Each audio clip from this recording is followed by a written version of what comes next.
bahasa Tuhan. Terkadang Tuhan hanya berbicara bagi orang-orang yang dekat dengan Tuhan, tidak semua.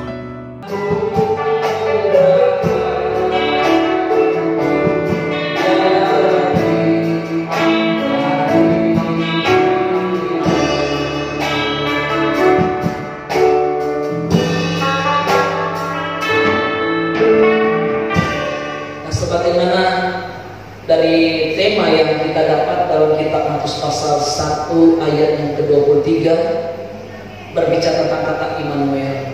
Karena itu mari Bapak Ibu yang diberkati Tuhan, yang buat kita buka dalam kitab Injil Matius pasal yang pertama. Kita akan baca ayat yang ke-18 sampai ayat yang ke-25. Di sini lembaga Alkitab memberikan satu topik, kelahiran Yesus Kristus. Ya, saya akan bacakan ayat yang ke-18. Mari kita akan bergantian membaca sampai kita masuk pada ayat yang ke-25. Firman Tuhan, kelahiran Yesus Kristus adalah seperti berikut.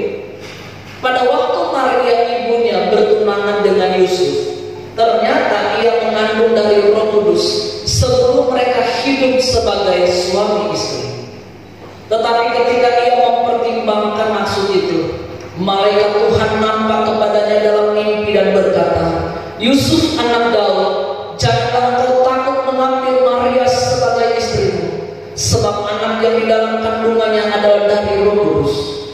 Dia akan melahirkan anak laki-laki dan engkau akan menamakan dia Yesus, karena dia yang akan menyelamatkan umatnya dari dosa mereka. Hal itu terjadi supaya genap apa yang difirmankan Tuhan oleh Nabi.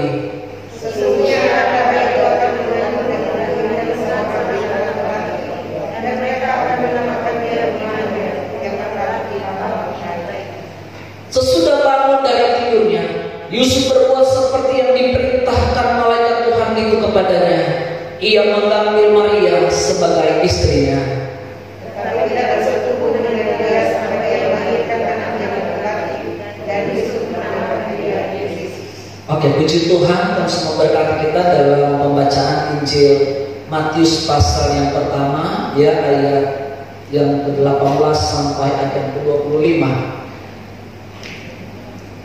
Kalau kita membaca akan firman Tuhan ini dalam kitab Injil Matius, dan sebagaimana juga yang diberikan tema, dikatakan bahwa dan mereka akan menamakan dia Immanuel, yang berarti Allah menyertai kita.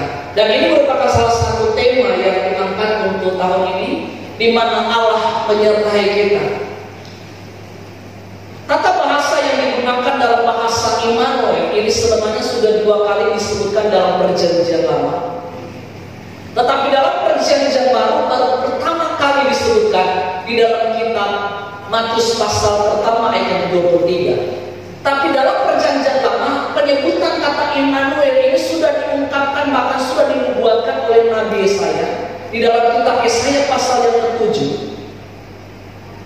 Yesaya pasal yang ke-7 ini menceritakan tentang bagaimana Yesaya dan Raja Ahaz, di mana mereka akan menjadi satu pertempuran yang sangat hebat pada waktu itu, sehingga mereka kebingungan untuk bagaimana cara, strategi apa yang akan dipakai pada waktu itu, sehingga Tuhan harus memakai Nabi Yesaya untuk bernubuat bagi kerajaan Israel dan Yehuda pada waktu itu. Sehingga dalam Yesaya pasal 7 ayat 14 firman Tuhan berkata begini, sebab itu Tuhan sendirilah yang akan memberikan kepadamu suatu pertanda. Sesungguhnya seorang perempuan muda mengandung dan akan melahirkan seorang anak laki-laki, dan ia akan menamakan dia Immanuel. Jadi Matius pasal pertama ayat 23 sudah diungkapkan lebih dahulu, dan sudah dibuatkan oleh Nabi Yesaya bahwa akan ada satu tanda di mana penyertaan Allah akan terjadi pada zaman itu. Sebenarnya kalau berbicara tentang nubuatan, memang ada 3 fase. Ada nubuatan yang berbicara tentang sesuatu yang sudah terjadi, sebentar terjadi, atau akan terjadi. Rupanya nubuatan dalam kitab Yesaya 7 ayat 14 ini adalah nubuatan yang akan terjadi masa lampau, belum pada waktu itu. Kenyataannya, saudara lihat di dalam sebelum saya akan penyebutan kata Immanuel dalam Perjanjian Baru. Kenyataannya kerajaan Israel dan Yehuda ini tidak ada dalam pernyataan Tuhan. Dan bukan berarti Tuhan meninggalkan kerajaan ini. Karena setelah Raja Daud memang masih keutuhan namanya bangsa Israel. Tetapi setelah matinya Daud, kerajaan ini harus terpecah menjadi dua bagian. Ada yang namanya kerajaan Israel yang beribukotakan di utara yaitu Samaria, dan ada juga yang di bagian selatan yang namanya kerajaan bagian selatan namanya kerajaan Yehuda yang beribukotakan di Yerusalem. Nah, setelah ini dua kerajaan itu terpecah, mulai dari Yerobeam ini memimpin akan kerajaan utara yang namanya Israel, sedangkan bagian selatan dipimpin langsung oleh Rehabeam, anak daripada Salomo. Sedangkan Yerobeam adalah hamba daripada Salomo. Kerajaan ini pecah menjadi dua oleh karena ketegaran hati bangsa Israel. Nah, tahun 722 kerajaan Israel ini ditawan ke Asyur. Itu tahun 722. Dan Alkitab katakan bahwa kerajaan ini menjadi punah. Kenapa? Karena terjadi namanya perkawinan campur atau yang disebut dengan sinkretisme. Sehingga mereka tidak disebut lagi dengan bangsa yang original di mata kerajaan suku Yehuda. Sedangkan kerajaan suku Yehuda juga tertawan juga di Babel 587. Tertawan ke Babel 70 tahun lamanya mereka ditawan ke Babel. Jadi yang ditawan ke Babel bukan kerajaan Israel, tetapi kerajaan suku Yehuda yang ditawan ke Babel. Tetapi banyak yang menyebutkan sekarang adalah bangsa Israel ditawan ke Babel. Sebenarnya kerajaan utara yang Israel itu sudah ditawan lebih dahulu di Asyur, tetapi dikatakan punah karena terjadi perkawinan campur. Maka Yohanes pasal 4 pada waktu Yesus meminta air minum, maka mereka katakan, kenapa Yesus harus berbicara dengan perempuan Samaria? Dijelaskan di sana bahwa sebab Samaria tidak boleh berhubungan dengan kerajaan suku Yehuda. Bagi kerajaan suku Yehuda bahwa kerajaan Samaria sudah tidak original. Nah, kita akan masuk pada kerajaan suku Yehuda. Setelah 70 tahun Tuhan harus kembalikan. Maka saya harus mengantar saudara sampai pada kerajaan Romawi. Kerajaan Babilonia menawan akan bangsa kerajaan suku Yehuda 70 tahun lamanya. Setelah 70 tahun kerajaan suku Yehuda dipulangkan ke tanah airnya, maka yang menguasai pengalahkan Babel adalah kerajaan Media dan Persia. Kerajaan Media dan Persia menaklukkan akan kekuatan Babilonia pada zaman itu. Dan kerajaan Media dan Persia juga ditaklukkan oleh kerajaan yang namanya kerajaan Yunani pada zaman itu.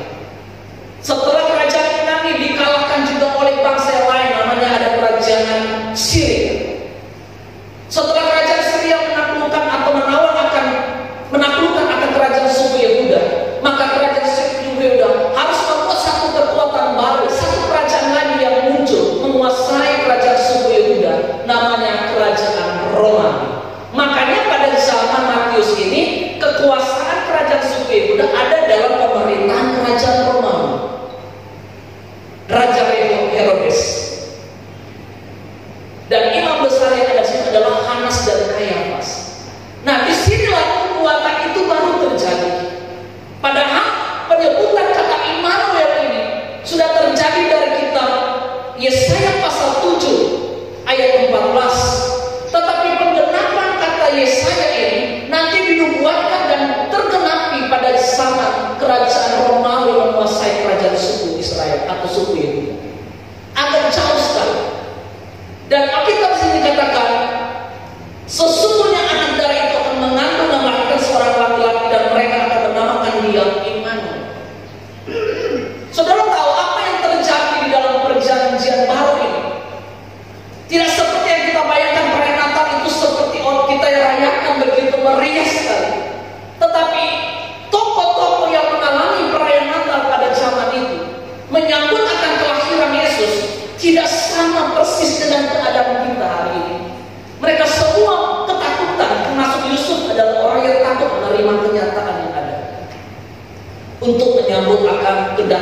daripada Sang Mesias, yaitu Yesus. Yesus yang disebut dengan firman jadi manusia.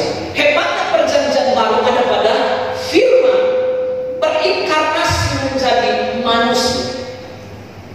Itu ayat kita bahas tentang perjanjian baru. Artinya begini, substansi daripada perayaan daripada perjanjian baru di mana firman berinkarnasi menjadi manusia, di mana dia menjadi satu topik pembicaraan dalam perjanjian baru. Nah, apa yang terjadi kata Immanuel tidak sama seperti yang kita alami hari-hari ini.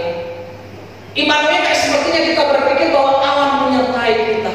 Tetapi sebelum Allah menyertai kita, kita akan merasakan bagaimana kita tersekadang jauh dari Tuhan. Semua manusia pada waktu Tuhan berjanji akan memulihkan ekonomi, pasti ada bobroknya ekonomi ini, ambruknya ekonomi ini, baru Tuhan pulihkan. Kalau Tuhan berjanji akan menyertai engkau, berarti pernah merasakan bagaimana manusia ditinggalkan oleh Tuhan. Baru pada waktu engkau merasa engkau sudah dilayakkan Tuhan, maka engkau sendiri yang mengatakan Allah Immanuel. Karena yang menyebut Immanuel ini bukan Yusuf, bukan Maria. Nubuatan berkata mereka akan menyebut dia Immanuel, sedangkan perintah langsung dari Tuhan yang menyebut namanya adalah Yesus Kristus. Engkau harus menamakan dia adalah Yesus.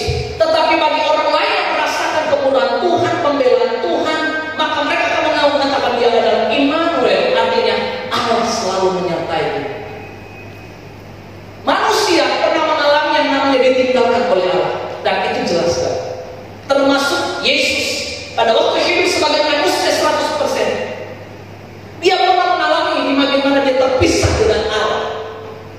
Di dalam Alkitab jelaskan, di dalam kitab Injil Matius, Lukas, Yesus pernah menyebut Eloi, Eloi lama sabachthani, Allah, Allah, mengapa engkau meninggalkan aku? Manusia pasti merasakan hal itu, pasti merasakan di mana Tuhan terkadang jauh, Tuhan terkadang tidak ada dalam diri kita, sampai kita harus berkata Tuhan masih ada atau tidak. Dan itu manusia harus rasakan. Alkitab jelaskan dalam ayat yang ke-20. Tetapi ketika dia mempertimbangkan maksud itu, malaikat Tuhan nampak kepadanya dalam mimpi dan berkata, Yusuf anak Daud, janganlah engkau takut. Justru mengalami kelahiran Yesus, Yusuf tidak segembira yang kita rayakan hari ini. Justru Yusuf merasa takut sekali. Tidak siap menerima akan kelahiran akan Yesus Kristus.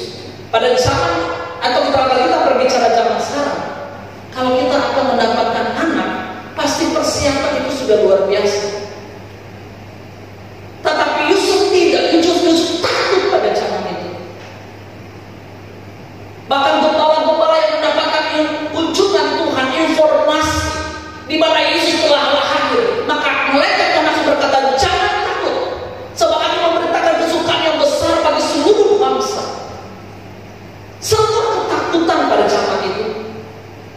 Kenapa Yusuf takut? Karena Yusuf tidak mau mencemarkan akan namanya, bahkan mencemarkan akan tunangannya yang namanya Maria. Karena pada masa pertunangan, rupanya Maria sudah mendapatkan kunjungan ilahi, sekalipun itu bukan dalam persetubuhan yang ada. Tetapi Alkitab jelaskan, Yusuf takut pada waktu Yusuf yang Alkitab katakan dengan diam-diam dia ingin memisahkan dan menceraikan anak Maria. Bagaimana dengan Maria pada zaman itu? Maria juga tidak tahu kalau dia mendapatkan kunjungan Tuhan. Dia ada orang yang dipercayakan oleh Allah untuk melahirkan Yesus Kristus sebagai Raja di atas segala raja. Maria juga tidak tahu, sehingga kedua ini, tokoh ini ketakutan menghadapi kelahiran Yesus Kristus. Dan ini kita sudah baca di dalam Alkitab. Maria juga sampai mereka harus melarikan diri, harus berada di satu bangsa yang namanya bangsa Mesir. Takut sebenarnya. Tidak sama seperti suasana kita seperti ini. Tetapi apa yang menjadi substansi pembicaraan kita saat ini, di mana Allah menyertai kita? Saya melihat di sini ada satu perkataan yang Yusuf dapatkan, dan Yusuf Yusuf terima langsung dari Tuhan di dalam ayat yang ke-20, ayat 20. Tetapi ketika ia mempertimbangkan maksud itu, malaikat Tuhan nampak kepadanya dalam mimpi dan berkata, Yusuf anak Daud, janganlah engkau takut mengambil Maria sebagai istrimu, sebab anak yang di dalam kandungannya adalah dari Roh Kudus. Yang menjadi substansinya di sini, kenapa Yusuf bisa menerima kenyataan yang ada? Kenapa Yusuf menerima Maria sebagai istrinya?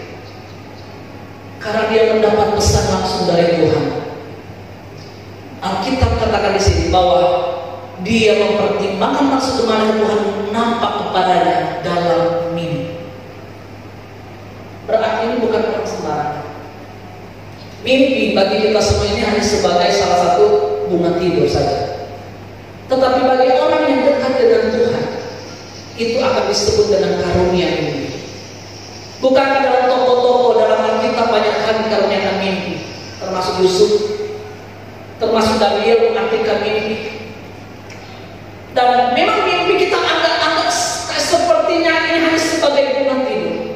Tetapi Ayub berkata, terkadang Tuhan harus berfirman kepada manusia dalam satu dua cara, yaitu pertama melalui mimpi. Tetapi manusia terkadang menghiraukan semuanya ini.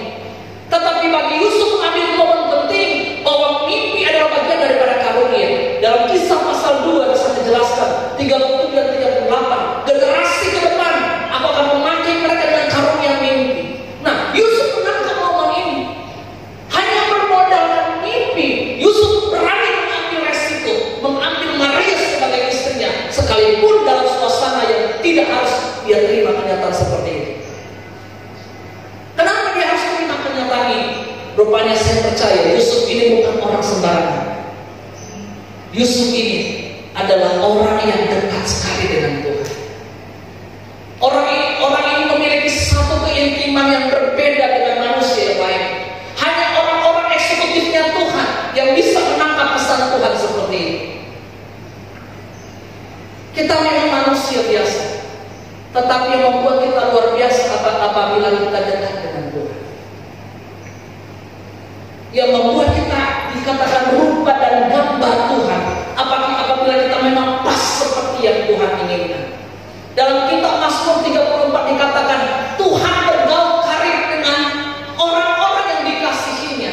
Dan Amos pasal 3 dikatakan dan Tuhan memberitahukan perjanjiannya kepada mereka yang dikasihinya. Jadi orang-orang yang mendapatkan informasi seperti ini adalah orang-orang yang punya keintiman secara khusus dengan Tuhan. Dan dia orang-orang yang akan dikhususkan oleh Tuhan. Kita memang manusia biasa. Yang membuat kita berbeda adalah bagaimana keintiman kita dengan Tuhan. Itu yang membuat kita berbeda dengan manusia yang lain. Yang disebut khusus artinya dalam 1 Petrus 2 di sana dikatakan kamulah bangsa yang dipilih oleh Tuhan, bangsa yang kudus, umat kepunyaan Tuhan sendiri. Dulu kamu bukan seumat Allah, tetapi sekarang kamu menjadi umat Allah. Artinya begini, pada saat kita mulai menempel dan kita mulai menyatu dengan Tuhan, kitalah orang-orang yang dikhususkan oleh Tuhan. Saudara mungkin mengerti tentang sakral, sampai mengerti tentang sakramen. Itu kata dasar daripada sakral. Sakral artinya barang-barang yang di dunia ini tetapi dikuduskan untuk kepentingan Tuhan. Sehingga ini yang disebut dengan orang-orang yang memang dikhususkan oleh Tuhan. Sehingga kita menjadi orang-orang eksekutifnya Tuhan. Manusia bukan manusia, tetapi menjadi perbedaan antara manusia adalah apabila kita dekat dengan Sang Pencipta itu. Kita akan menjadi manusia lain. Banyak nabi-nabi bahkan raja-raja, Alkitab katakan mereka memiliki manusia yang lain, jiwa yang lain. Karena apa? Karena mereka punya kedekatan dengan Tuhan yang luar biasa. Jadi kalau kita memang dekat dengan Tuhan, pasti kita mengerti bahasa Tuhan. Tetapi orang yang tidak dekat dengan Tuhan, dia tidak akan connect nanti. Makanya dalam kitab Yohanes pasal 8 dijelaskan begini, apa sebabnya engkau tidak menangkap firman-Ku? Karena engkau tidak dekat dengan Aku. Tuhan bicara A, kita menangkap B. Akhirnya kita tidak relevan dengan Tuhan.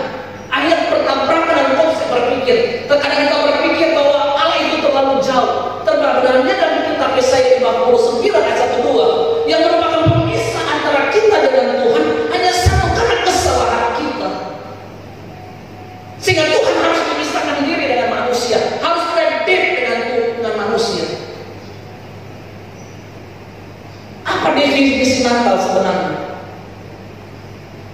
Definisi Natal Yesus sudah banyak jelaskan bahwa Natal itu sudah banyak yang terjadi.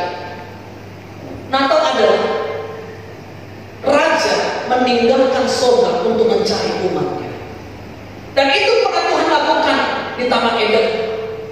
Allah harus turun dalam kerajaannya untuk mencari satu keluarga yang berdosa di mata Tuhan. Nah, dia harus mencari Adam, di manakah engkau? Ingat kepedulian Tuhan terhadap manusia. Pada waktu manusia jatuh dalam dosa, Tuhan harus turun tangan. Dan itulah yang Natal yang pertama, di mana Raja meninggalkan atribut kerajaannya, meninggalkan kerajaannya, hanya mencari siapa? Mencari satu keluarga yang berdosa. Maka Natal yang kedua terjadi lagi. Itu adalah satu bangsa di mata Tuhan yang hilang di mata Tuhan. Di dalam kitab Amos katakan, hanya kamu bangsa yang aku kenal di seluruh dunia ini. Karena itu aku akan menghukum kamu karena kesalahan. Bangsa ini bobrok di mata Tuhan, jadi keras tengkuk. Oleh karena keras tengkuk inilah, maka Tuhan harus memberikan satu pertanda bahwa akan ada yang namanya Immanuel yang akan datang untuk menyelamatkan satu bangsa. Dan terbukti Matius pasal yang pertama, maka Yesus meninggalkan atribut kerajaannya, meninggalkan surga, diutus oleh Bapa untuk datang ke dunia ini hanya mencari satu bangsa yang berdosa di mata Tuhan. Karena kita jelaskan di dalam ayat 21, ia akan melahirkan anak laki-laki dan engkau akan menamakan dia Yesus, karena dialah yang akan menyelamatkan umatnya dari dosa mereka. Siapa umat pada zaman itu? 2000 tahun yang lalu. Umat itu bukan saya saudara. Karena di mata Tuhan, umat itu hanya satu bangsa, namanya bangsa Israel. Saya bisa buktikan dalam kitab Matius pasal 15. Pada waktu perempuan Kanaan datang kepadanya untuk meminta kesembuhan, Yesus berkata, maaf, aku hanya diutus pada domba-dombaku yang hilang dari umat Israel. Jadi Yesus sudah memberikan penerangan bahwa dia datang hanya untuk satu bangsa, namanya bangsa Israel. Tapi ke depan nanti saudara, kita akan ada namanya Natal ketiga, kedatangan Tuhan lagi ketiga. Itu yang selalu kita sebut dengan Advent. Dia bukan mencari satu keluarga yang berdosa seperti di Taman Eden. Allah juga tidak akan mencari akan satu bangsa yang berdosa seperti 2000 tahun yang lalu. Tetapi ke depan nanti akan ada Natal yang ketiga, kunjungan Tuhan. Kunjungan surga yang ketiga ke depan adalah dia mencari umatnya yang ditebus dari dosa. Siapa umat yang ditebus dari dosa?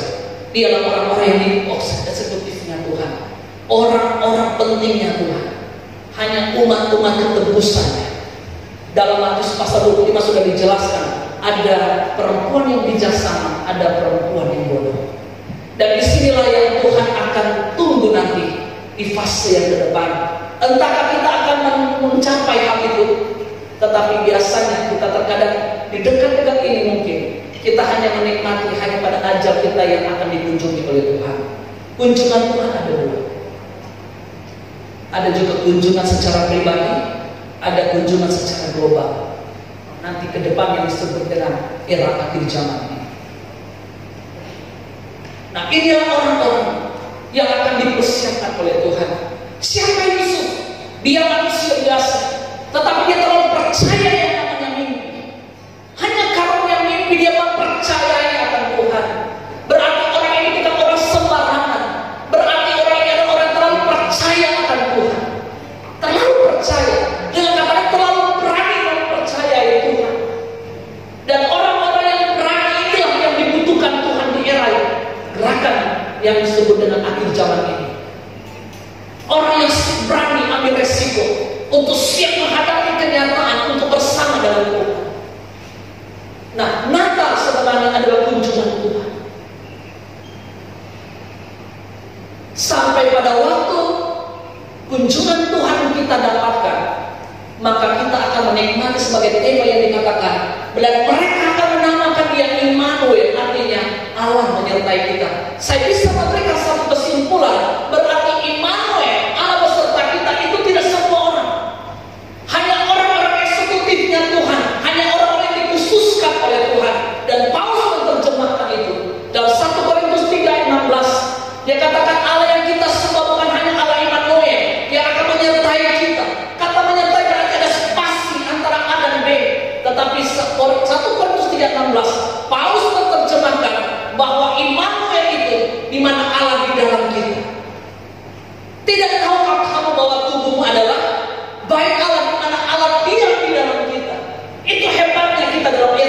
perjanjian baru. Tuhan layak tinggal dalam tubuh yang fana ini, tubuh yang berdosa. Itu terlalu hebat bagi manusia. Maka saya katakan bahwa manusia hebat adalah apabila Tuhan tetap tinggal dalam hidup kita. Engkaulah orang-orang hebat sebenarnya. Orang-orang hebat di mana Tuhan tinggal dalam hidup kita. Kita kan cuma debu. Dan Kejadian pasal 6, tidak selamanya Roh Allah tinggal pada manusia karena manusia hanya debu. Tapi kalau Tuhan merasa layak tinggal dalam hidup kita, satu kehormatan bagi kita manusia yang fana ini, Pencipta itu datang dan tinggal dalam hidup kita. Dan itulah Natal yang sebenarnya. Kita mendapatkan kunjungan Tuhan. Jadi Allah menyertai kita adalah orang-orang yang memang mengerti bahasa Tuhan. Karena tidak semua disertai oleh Tuhan. Toh sekalipun kita juga disertai Tuhan, orang-orang yang dekat dengan Tuhan tidak semuanya juga mengalami yang namanya penyertaan Tuhan. Terkadang mengalami pergumulan lebih banyak. Saya bisa simpulkan orang-orang yang disebut dengan Allah menyertai kita adalah orang-orang yang memang persis bahasa, mengerti bahasa Tuhan. Orang-orang yang memiliki bahasa yang punya keintiman secara pribadi dengan Tuhan. Dan itu hanya kita sendiri dan Tuhan yang bisa menikmati. Dan Tuhan yang tahu semuanya.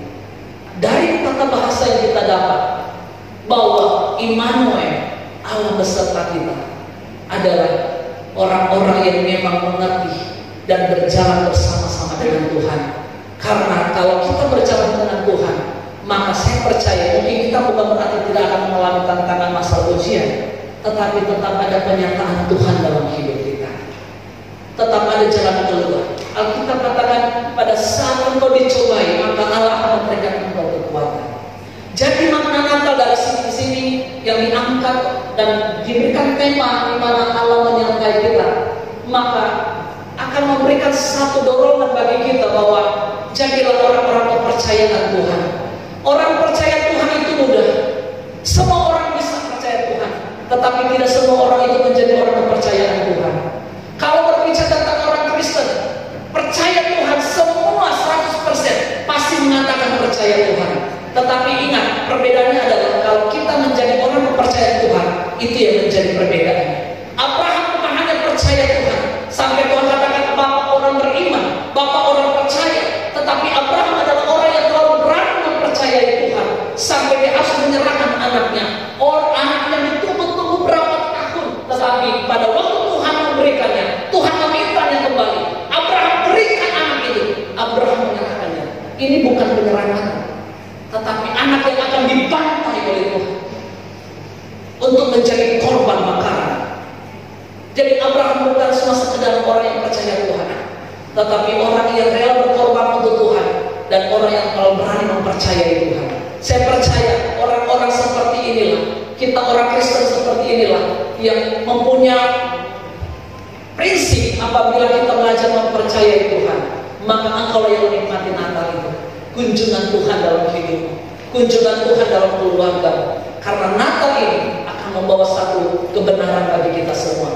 Memang kita berbicara tentang Natal, banyak pengkhotbah mengatakan Yesus datang membawa damai. Banyak juga mereka katakan inilah kabar sukacita yang terbesar di seluruh dunia. Tetapi pernah dengar sendiri, pernah baca apa yang menjadi tujuan Tuhan datang di dunia ini? Dari Tuhan sendiri yang berbicara.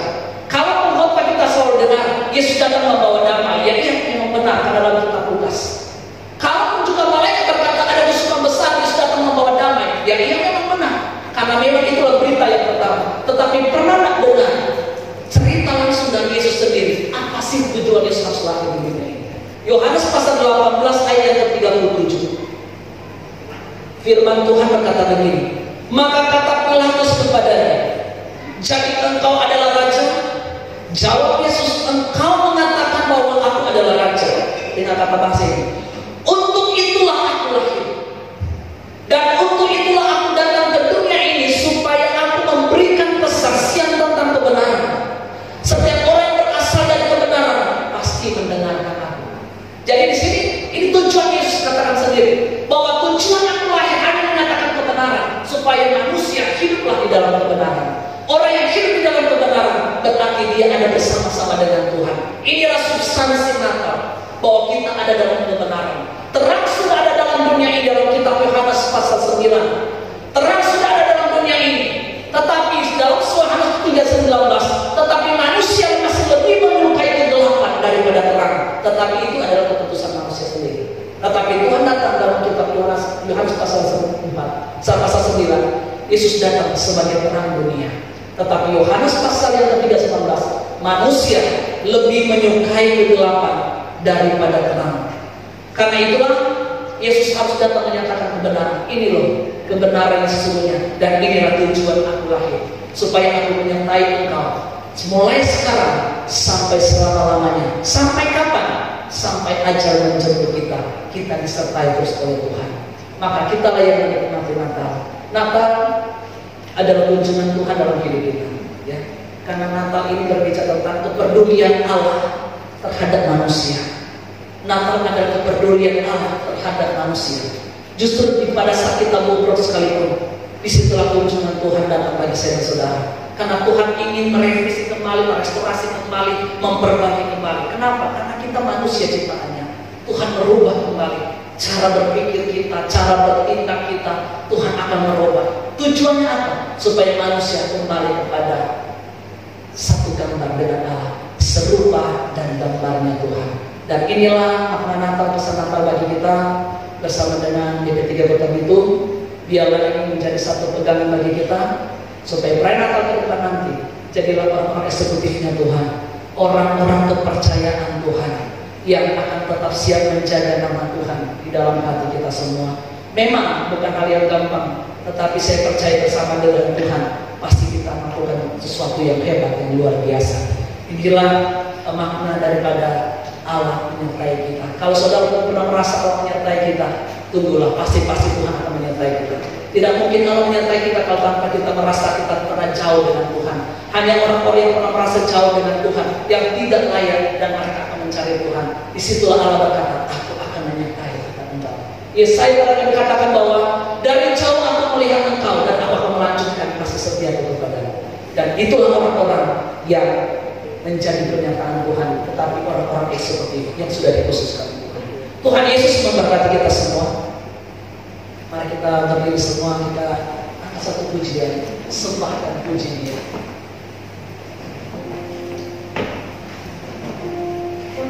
Kata penyembahan dalam bahasa Yunani adalah proskuneo, yang memberikan pengertian bahwa